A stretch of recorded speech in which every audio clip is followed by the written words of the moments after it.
আসসালামু আলাইকুম প্রিয় শিক্ষার্থীরা, কি খবর তোমাদের? ভালো আছো তো? আমরা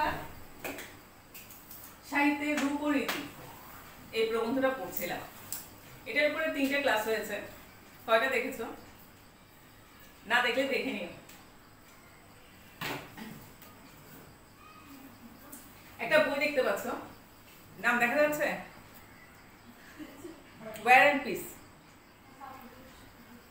নামটা শুনে বোঝা যাচ্ছে এটা একটা যুদ্ধের কাহিনী না? আর বইটাও বেশ মোটা, অনেক বড়। তো আগের ক্লাস যদি করে থাকো তাহলে সাহিত্যের কোন শাখার বৈশিষ্ট্যের সাথে এটা মিল পাওয়া যাচ্ছে? যুদ্ধের কাহিনী এবং অনেক বড় কাহিনী। কি মহাকাব্য? হ্যাঁ, মহাকাব্য যুদ্ধের কাহিনী থাকে, অনেক বড় কাহিনী থাকে, তবে এটা মহাকাব্য না। হ্যাঁ, এটা হচ্ছে উপন্যাস। কারণ মহাকাব্য পদ্যে লেখা থাকে, ঠিক আছে? এটা হচ্ছে কি গদ্যে লেখা উপন্যাস। তাহলে আজকে আমরা উপন্যাস নিয়ে আলোচনা করব।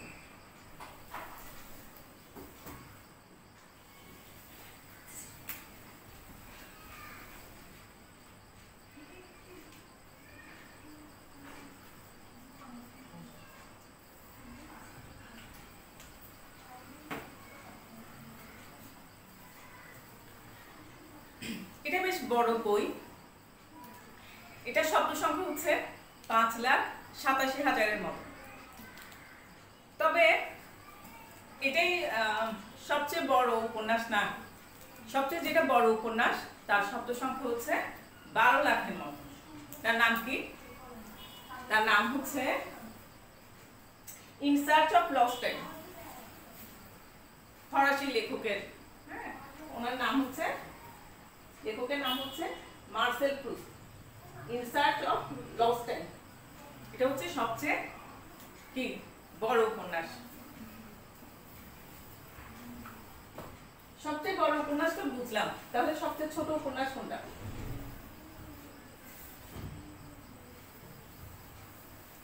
সবচেয়ে ছোট উপন্যাসের শব্দ সংখ্যা নাকি মাত্র 7, একটা বাক্য। এটা কে লিখেছেন? এটা লিখেছেন ইতালির একজন লেখক, ওনার নাম হচ্ছে উমাবার্তো ইকো। হ্যাঁ, উনি ওনার এই উপন্যাসটাকে পৃথিবীর সবচেয়ে ছোট উপন্যাস বলে দাবি করেছেন। এই লেখাটাকে আর কি, মাত্র এক বাক্যের। এটা কেমন উপন্যাসটা? এক বাক্যে, এক বাক্যে তো এখনই বলে ফেলা যায়, তাই না? উপন্যাসে লেখা হচ্ছে when he awoke the dinosaur was still there। শেষ। এটাই হচ্ছে উপন্যাস। এখানে বোর্ডে লিখি উপন্যাসটা।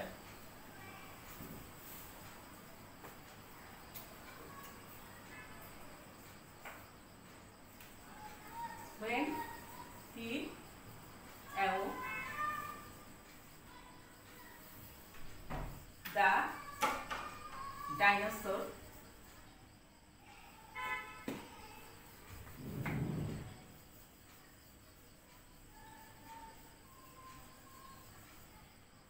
was still there।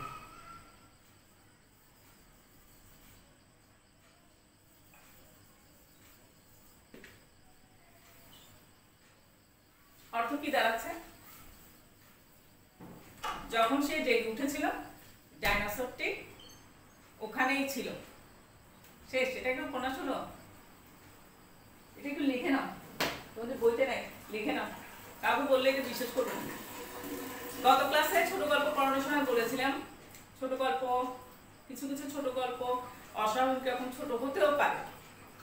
বনফুলের একটা ছোট গল্পের কথা বলেছিলাম, 4 লাইনের, এরকম 4 লাইন 2 লাইন এরকম ছোট গল্প আছে। কিন্তু উপন্যাস, এটা কেন একটা উপন্যাস?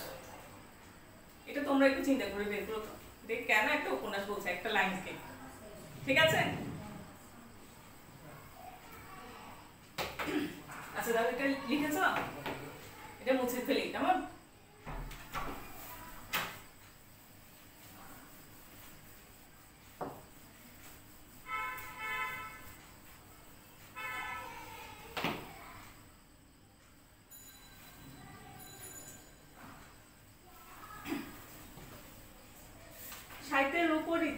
করছি আমরা।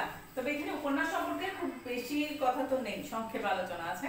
সেই কারণে আজকে একটা কাজ করেছি, তোমাদের যে সহপাঠ বই, এখানে তোমাদের কাকতারু আছে না উপন্যাস, উপন্যাসের আগে এই কাকতারু উপন্যাসের আগে উপন্যাস নিয়ে বেশ কিছু আলোচনা আছে, ওখান থেকে পরীক্ষার প্রশ্ন আসে।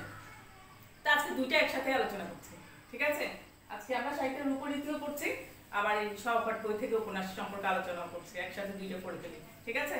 এছাড়া কাকতারু উপন্যাস পড়ানোর সময়ও উপন্যাস নিয়ে কিছুটা আলোচনা করেছিলাম সামান্য।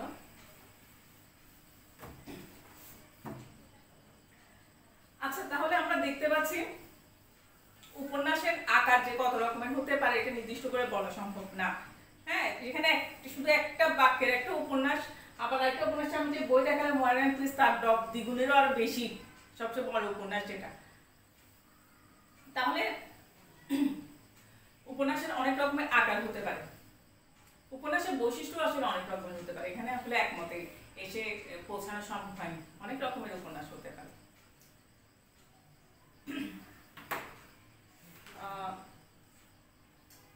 তবে যাই হোক, উপন্যাসে তো একটা গল্প থাকে, এটা নিশ্চয়ই আমরা জানি। হ্যাঁ, গল্প কি আজকে নতুন? সেই হাজার হাজার বছর আগেও তো গল্প ছিল, তাই না? তবে উপন্যাসটা আধুনিক যুগের সৃষ্টি। গত ক্লাসে আমরা ছোট গল্প পড়েছিলাম, ছোট গল্প যেমন আধুনিক যুগের সৃষ্টি, উপন্যাস ছোট গল্পের চেয়ে আরো আগে, তবে উপন্যাসও আধুনিক যুগের সৃষ্টি। গল্প এত প্রাচীন, উপন্যাস কেন আধুনিক যুগের সৃষ্টি? আসলে এটা নিয়ে আমরা আলোচনা করি।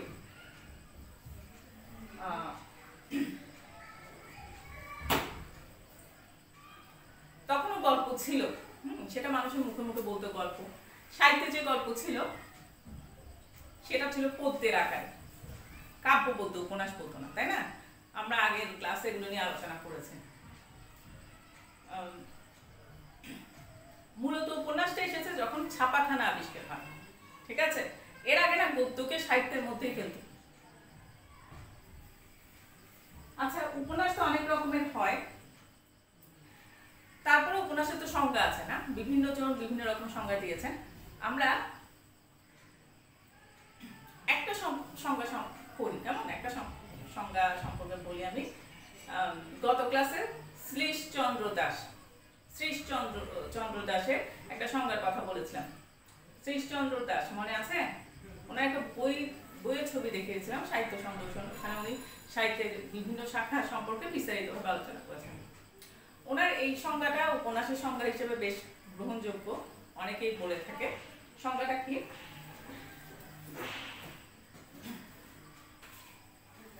গ্রন্থকারের ব্যক্তিগত জীবন দর্শন ও জীবনাভূতি কোন বাস্তব কাহিনী অবলম্বন করিয়া যে বর্ণাত্মক শিল্পকর্মে রূপায়িত হয় তাহাকে উপন্যাস কহে। গ্রন্থকারের ব্যক্তিগত জীবন দর্শন ও জীবনানুভূতি, গ্রন্থকারের মানে কি? লেখকের নিজস্ব জীবন দর্শন, জীবনের অনুভূতি, মানে লেখকের নিজস্ব চিন্তা ভাবনা, মন মানসিকতা, এগুলো কোনো বাস্তব কাহিনী অবলম্বন করিয়া যে বর্ণাত্মক শিল্পকর্মে রূপায়িত হয়। উপন্যাসের কাহিনীটা কি বাস্তবিক হতে হবে? সত্যিকার কাহিনী হতে হবে? সত্যিকার কাহিনী হতে হবে এমন কোনো কথা নেই, তবে বাস্তবধর্মী, পড়ে যাতে একেবারে অবাস্তব মনে না হয়। হ্যাঁ, যে বর্ণাত্মক শিল্পকর্মে রূপায়িত হয় তাহাকে উপন্যাস বলে। তাহলে মোটামুটি মনে হয় বুঝতে পেরেছ। তাহলে উপন্যাসের মধ্যে কি কি থাকে? বর্ণনা থাকে, এখানে তো লেখাই আছে। প্রথমত যেটা কাহিনী তো থাকতেই হবে। হ্যাঁ, কাহিনীকে কি বলে এটা একটু জানি, না হলে অনেক সময় আমাদের বুঝতে অসুবিধা হয়। কাহিনীকে আবার আখ্যান ভাবে বলে, প্লট বলে। হ্যাঁ, ইংলিশে বলে প্লট। অনেক সময় দেখা যাবে প্লট লেখা আছে, তো অনেকে মনে করে প্লট আবার কি জিনিস, তাই না? প্লট মানে কাহিনীটা অবশ্যই থাকতে হবে, চরিত্র থাকে, দৃশ্য বা পরিবেশ থাকে, তাই না? পরিবেশের বর্ণনা থাকে আর কি। পরিবেশটা আমরা কিভাবে বুঝি? বর্ণনার মাধ্যমেই তো বুঝি। বর্ণনা ভঙ্গি, এক একজন লেখকের বর্ণনা ভঙ্গি এক এক রকম। ভাষার সাহায্যেই তো উপন্যাস লেখে। উপন্যাসিকের জীবন ভাবনা, লেখকের নিজের চিন্তা ভাবনা। মনে করো কোনো লেখক, তুমি তার কোনো ব্যক্তিগত জীবন সম্পর্কে জানো না, ব্যক্তিগতভাবে উনি কি পছন্দ অপছন্দ করেন, ওনার মন মানসিকতা কি জানো না, কিন্তু ওনার অনেক বই পড়েছে, তুমি কিন্তু ওই লেখক সম্পর্কে মোটামুটি একটা আন্দাজ করতে পারবো ওনার মন মানসিকতা কেমন, তাই না? তাহলে উপন্যাসের, এগুলো হচ্ছে উপন্যাসের কি উপাদান। তো উপন্যাসের উপাদান নিয়ে আমি কাকতাড়ুয়া যে ক্লাসে পড়িয়েছিলাম ওখানে আলোচনা করেছি, আজকে আর না যাই, কেমন?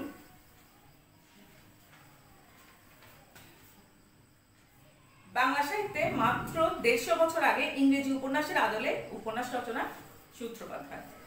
এই যে একটু আগে বললাম না, গল্প সেই হাজার হাজার বছর আগে থেকে চলে আসছে, হ্যাঁ, একবারে প্রাগৈতিহাসিক কাল থেকে গল্প চলে আসছে, কিন্তু বাংলা সাহিত্যে মাত্র 150 বছর আগে উপন্যাস লিখিত হয়েছিল। শুধু বাংলা সাহিত্যে না, অন্যান্য জায়গায় আসলে একই রকম, ইংরেজি সাহিত্য হয়তো আরেকটু আগে হয়েছে আর কি। তবে অনেকেই এর বীজ খুঁজে পেয়েছেন। কার বীজ খুঁজে পেয়েছেন? এই উপন্যাসের বীজ কোথায় বীজ খুঁজে পেয়েছেন মানে কি? বীজ মানে উপন্যাসের বৈশিষ্ট্য খুঁজে পেয়েছেন আগে। কোথায় খুঁজে পেয়েছেন? প্রাচীন সংস্কৃত কাহিনী কাব্য, বিভিন্ন যে প্রাচীন কাহিনী কাব্য আছে, যেমন কি রামায়ণ, মহাভারত, এগুলো আমরা কত ক্লাসে আলোচনা করেছিলাম, মহাকাব্য, যাই হোক ওগুলো তো কাহিনী কাব্য। পঞ্চতন্ত্র ও বৌদ্ধ জাতকের গল্প, বৌদ্ধ জাতকের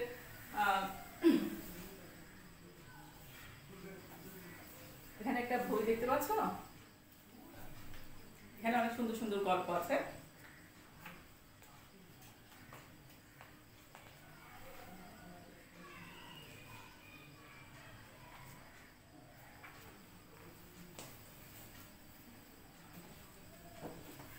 আর কোথায় মধ্যযুগের রূপকথা, রূপকথার তো কত গল্পই আছে, তাই না?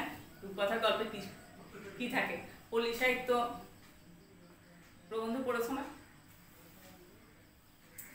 ওখানে তো আছে, তাই না? আমি তো আলোচনা করেছিলাম রাক্ষস, কোষ, ব্যঙ্গমা, ব্যঙ্গমী, তাই না? বিভিন্ন রকমের কাহিনী, রাজা রানী, ভূত পেতনি, এগুলো। ময়মনসিংহ গীতিকা, ময়মনসিংহ গীতিকা আমি কিন্তু ময়মনসিংহ গীতিকা নিয়ে আলোচনা করেছিলাম পল্লী সাহিত্য প্রবন্ধ যখন পড়িয়েছিলাম তখন।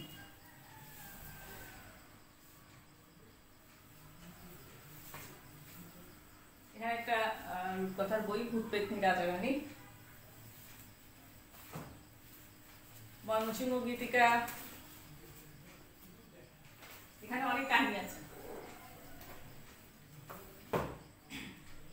রোমান্টিক কাহিনী কাব্য, রোমান্টিক অনেক কাহিনী কাব্য আছে, লাইলি মজনু, শিরি ফরহাদ, ইউসুফ জুলেখা, নাচ সাহিত্য, মঙ্গল কাব্য, অনেক রকম মঙ্গল কাব্য আছে। ধর্মমঙ্গল না, চণ্ডী মঙ্গল, মনসা মঙ্গল, অন্নদা মঙ্গল, এরকম অনেক মঙ্গল কাব্য আছে। সে মঙ্গল কাব্য দেবদেবীর কাহিনী নিয়ে রচিত হলেও সেখানে কিন্তু সাধারণ মানুষের অনেক কথা আছে। এখন মঙ্গল কাব্য তোমরা কতটুকু শুনেছ আমি জানি না। আমার পরিচয় কবিতার মধ্যে চাঁদ সওদাগরের, না ওখানে চাঁদ সওদাগরের কথা নেই, আমি তো এসেছি সওদাগরের ডিঙার বহর থেকে। এই কথাটা বিশ্লেষণ করার জন্য তোমাদের যে সব তথ্য টিকা ওখানে চাঁদ সওদাগরের কথা বলেছে। হ্যাঁ, চাঁদ সওদাগর হচ্ছে এই মনসা মঙ্গল কাহিনীর একটা চরিত্রের নাম। হ্যাঁ, বেহুলা লক্ষিন্দর নাম শুনেছ? হয়তো শুনেছ, এখন মনে করতে পারছো কিনা আমি ঠিক জানি না। তোমাদের আবার আসিব ফিরে যে এই যে কবিতা ছিল ওখানেও বেহুলার কথা আছে। আচ্ছা, না হয় আমি মনসা মঙ্গলের কাহিনীটা সংক্ষেপে পড়বো, ঠিক আছে? আরো অনেক মঙ্গল কাব্য আছে। আরব্য উপন্যাস, আরব্য উপন্যাসের নাম শুনেছ? আলিফ লায়লা নিশ্চয় নাম শুনেছ। একসময় টেলিভিশনে খুব জনপ্রিয় সিরিজ ছিল আলিফ লায়লা।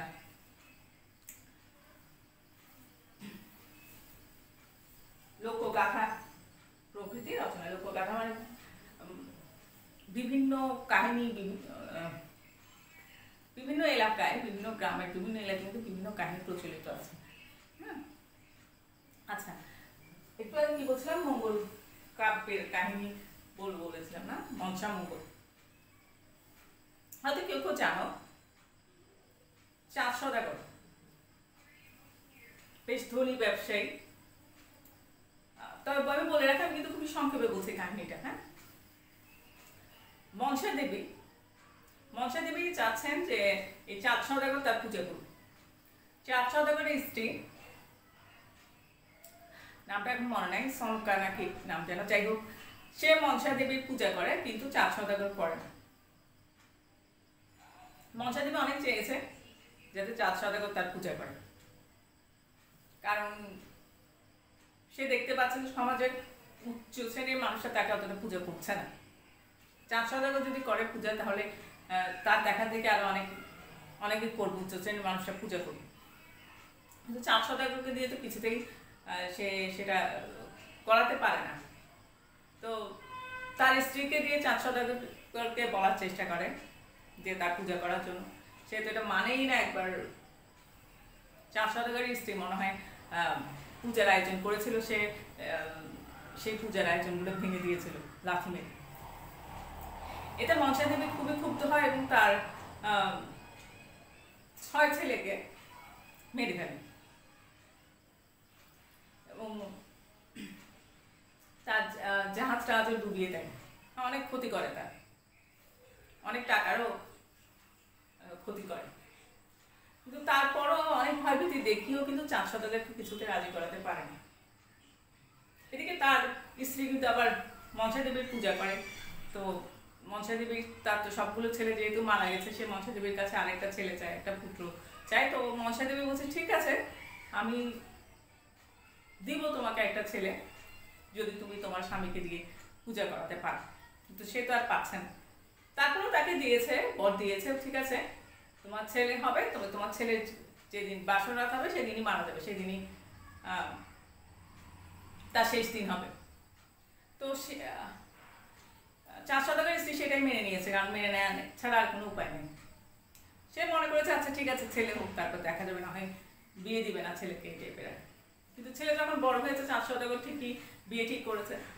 তো যেদিন, এবং তাদের বাসর ঘর করেছিল লোহার দিয়ে, যাতে কোনো কিছু ঢুকতে না পারে, সাপ টাপ ঢুকতে না পারে। কিন্তু তারপরেও একটা ফাঁক দিয়ে ঢুকে গেছে, সুতার মতো একটা জায়গা ছিল, সেখান দিয়ে ঢুকে এই চাঁদ সওদাগরের ছেলে, তার নাম হচ্ছে লক্ষিন্দর, তার স্ত্রীর নাম বেহুলা। এই লক্ষিন্দরকে সাপে কেটেছেন। সে তো মারা গেছে।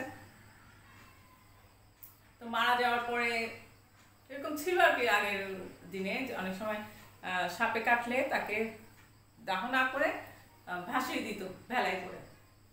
তো তাকেও ভেলায় করে ভাসিয়ে দিয়েছে এবং তার স্ত্রী বেহুলাও তার সাথে সাথে গেছে। এখন এই ভেলায় করে যেতে যেতে, এখানে আরো অনেক কাহিনী হয়, এগুলো না বলি। হ্যাঁ, সে স্বর্গে চলে গেছে। হ্যাঁ, স্বর্গে যে স্বর্গের দেবতাদের নাচ গান দেখিয়ে তাদেরকে মুগ্ধ করে সে স্বামীর প্রাণ ফিরিয়ে এনেছে। শুধু স্বামী না, তার যে ভাসুর ছিল আর আগে মারা গিয়েছিল, তাদেরও প্রাণ ফিরিয়ে নিয়ে এসেছে। কিন্তু ওখানেও মনসা দেবী তাকে দিয়ে প্রতিজ্ঞা করিয়েছে, তোমার শ্বশুর চাঁদ সওদাগরকে দিয়ে আমার পূজা করাতেই হবে। এখন তারপরে যখন ফিরে আসে, তখন চাঁদ সওদাগর তো অনেক খুশি, কিন্তু এখনো কিন্তু চাঁদ সওদাগর রাজি হয় না। শেষে বেহুলা অনেক কান্নাকাটি করে চাঁদ সওদাগরকে রাজি করায়। চাঁদ সওদাগর বলে ঠিক আছে, আমি পূজা করব, কিন্তু আমি মুখ অন্যদিকে ফিরিয়ে রাখবো এবং বাম হাত দিয়ে ফুল দিব। এখন মনসা দেবী অনেকদিন ধরে তার পিছনে লেগে থাকতে থাকতে সেও হয়রান হয়ে গেছে। সেও বলছে আচ্ছা ঠিক আছে, যাই হোক, ওই পূজা করেছে। এরপর থেকে মনসা আর পূজাটা সমাজে প্রতিষ্ঠিত হয়েছে। যাই হোক, এটা যেমন একটা কাহিনী, আরো বিভিন্ন মঙ্গল কাপে আরো বিভিন্ন রকমের কাহিনী আছে। আচ্ছা, এই কাহিনীটা যদি আমি ভালো করে বলি নাই, তারপরে কি একটা উপন্যাসের মতো লাগছে না? এগুলো তো অনেক আগের কাহিনী, মধ্যযুগের কাহিনী, তাই না? কিন্তু তারপরে উপন্যাস হচ্ছে একেবারে আধুনিক যুগে। কত সালে? আচ্ছা, তাহলে আমরা দেখি বাংলা সাহিত্যের প্রথম উপন্যাস কোনটা। বাংলা সাহিত্যের প্রথম উপন্যাস বলা হয় কোনটা? নাম নিশ্চয়ই শুনেছ, আলালের ঘরের দুলাল। কার লেখা? লেখক পেরিচাঁদ মিত্র, ওনার ছদ্মনাম হচ্ছে টেকচাঁদ ঠাকুর। এটা কত সালে? এটা হচ্ছে 1858 সালে। অবশ্য এর আগেও হেনা ক্যাথরিন মলেন্সের ফুলমণি ও করুণার বিবরণ একটা উপন্যাস, কেউ কেউ কেউ প্রথম উপন্যাস বলে থাকে, তারপর অনেকেই সেটা মানে নাই। আলালের ঘরে দুলালকেই প্রথম উপন্যাস বলা হয়, কিন্তু আলালের ঘরের দুলাল কোনো সার্থক উপন্যাস না। উপন্যাসের অনেক বৈশিষ্ট্য এখানে নাই। এখানে এক গাদা কাহিনী, অনেক সময় একটার সাথে একটা সম্পর্ক নাই, হ্যাঁ, ভাষাও অনেক রকমের কথ্য ভাষা, অনেক সময় বুঝতেও অসুবিধা হয়। সার্থক উপন্যাস হচ্ছে বঙ্কিমচন্দ্র চট্টোপাধ্যায়ের দুর্গেশ নন্দিনী। এটা প্রকাশিত হয় 1865 সালে। তোমাদের পরীক্ষায় কিন্তু এটাই আসে, বাংলা সাহিত্যের প্রথম সার্থক উপন্যাস কোনটি, বাংলা সাহিত্যের প্রথম উপন্যাস কোনটি, এটা আসে না। আসে না কারণ তোমাদের যে মেইন বই এখানে সাহিত্যের রূপরীতি প্রবন্ধে কিন্তু আলালের ঘরে দুলালের কথা নাই, এই বঙ্কিমচন্দ্রের কথা আছে, বঙ্কিমচন্দ্রের দুর্গেশ নন্দিনীর কথা আছে বাংলা সাহিত্যের প্রথম সার্থক উপন্যাস, সে কারণে এটাই আসে। ঠিক আছে?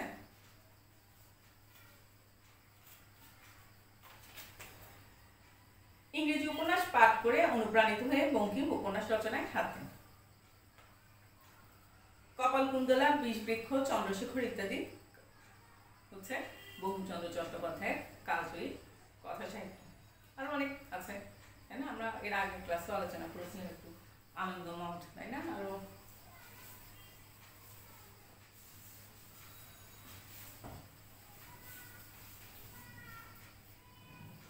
ওনার দুর্গেশ নন্দিনী, কপাল কুণ্ডলা, মৃণালিনী, বিষবৃক্ষ, ইন্দিরা, চন্দ্রশেখর, রাধারানী, রজনী, কৃষ্ণকান্ত রুইল, রাজসিংহ, আনন্দমঠ, দেবী চৌধুরানী, সীতারাম, অনেক উপন্যাস।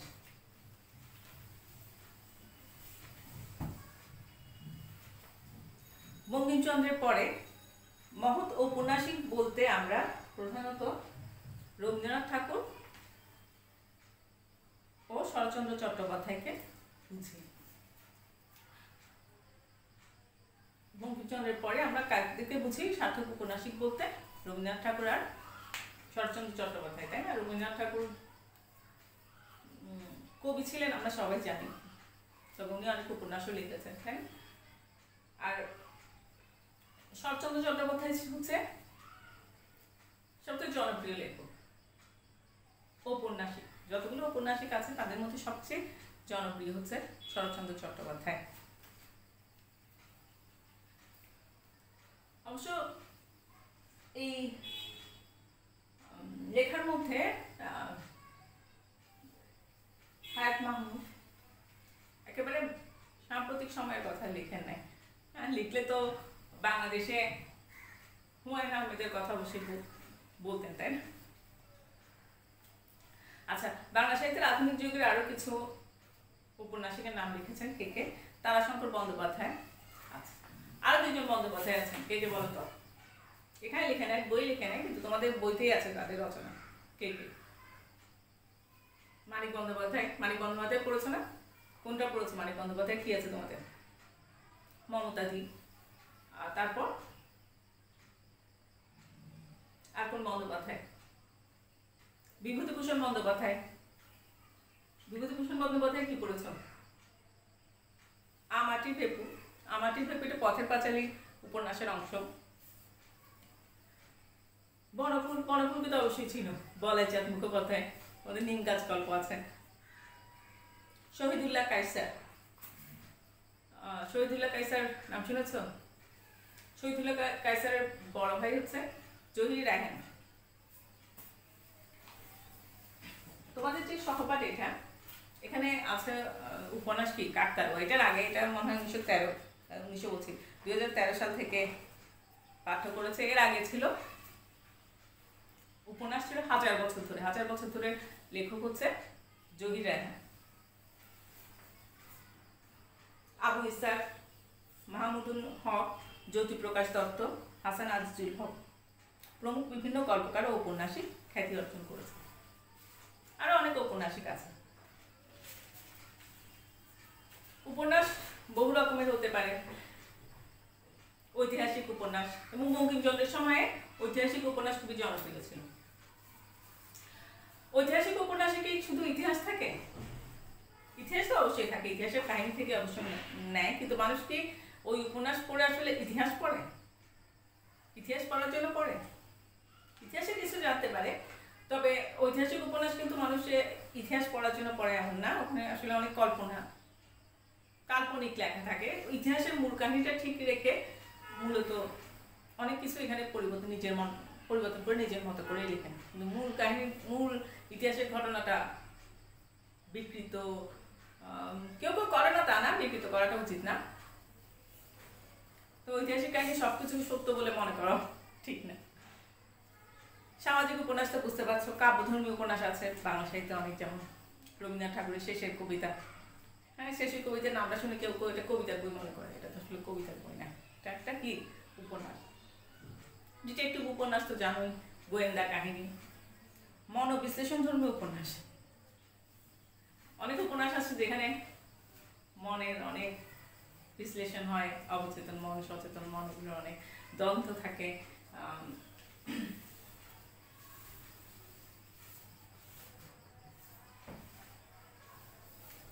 মিসির আলী, হুমায়ুন আহমেদের মিসির আলী নাম শুনেছ নিশ্চয়ই।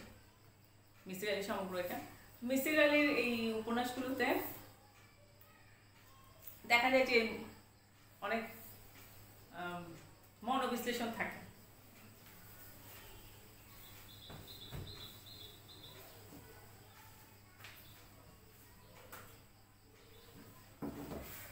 এখানে তো উপন্যাসের কথা লিখেছে, কিন্তু বাংলা উপন্যাস আর বাংলাদেশি উপন্যাস আলাদা করে লেখা হয়, কিন্তু তোমাদের এই সব করে বাংলা উপন্যাস এবং বাংলাদেশের উপন্যাস আলাদা করে লেখা আছে। হ্যাঁ, বাংলা উপন্যাস আর বাংলাদেশের উপন্যাসের মধ্যে পার্থক্য কি? 1947 সালের আগে ভারতবর্ষ একই তো দেশ ছিল, তাই না? সব বাংলাদেশ, ভারত, পাকিস্তান সব তো এক দেশ ছিল, তখন তো আলাদা কিছু ছিল না। রবীন্দ্রনাথ আমাদেরও যেমন কবি, রবীন্দ্রনাথ পশ্চিমবঙ্গের, ভারতেরও কবি, তাই না? কিন্তু 1947 সালের পর থেকে তো আলাদা হয়ে গেছে, তাই না? এখন হুমায়ুন আহমেদ বাংলাদেশের, হুমায়ুন আহমেদ কি পশ্চিমবঙ্গের বা ভারতের বলতে পারবো? ভারতে না, আবার ভারতের অনেক এখন ঔপন্যাসিক আছে, লেখক আছে, তারা তো ভারতেই, তাদেরকে তো আমরা বাংলাদেশের ঔপন্যাসিক বলতে পারবো না। হ্যাঁ, বাংলা বলতে পারি, বাংলা ভাষার ঔপন্যাসিক বা বাংলা ভাষার লেখক। তারপরে এখন তো আলাদা হয়ে গেছে, একটা সময় তো এক ছিল। যেমন রবীন্দ্রনাথ ঠাকুর কি বাংলাদেশের নাকি ভারতের, তো আমরা সেটা বলছি না, আমাদেরও ভারতেরও, তাই না? নজরুল ইসলাম যেমন বাংলাদেশের তেমন ভারতের, ঠিক আছে?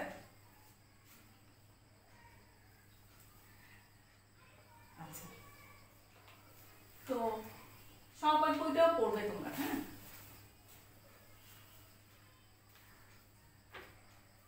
আমি একটা কাজ দিচ্ছি তোমাকে, একটা বাড়ির কাজ, খুবই সহজ, খুবই ছোট্ট। বাংলাদেশের 5 জন ঔপন্যাসিকের নাম লিখতে হবে। একজনের কথা তো বললাম, হুমায়ুন আহমেদ, তবে হুমায়ুন আহমেদ তো এখন বেঁচে নেই। হুমায়ুন আহমেদ মারা গেছে কত সালে? 2012 সালে। এখনো বেঁচে আছেন এরকম 5 জন ঔপন্যাসিকের নাম লিখবে বাংলাদেশের। এটাই হচ্ছে কি তোমাদের বাড়ির কাজ। তো আজ এই পর্যন্ত, সব ভালো থেকো, আবার দেখা হবে।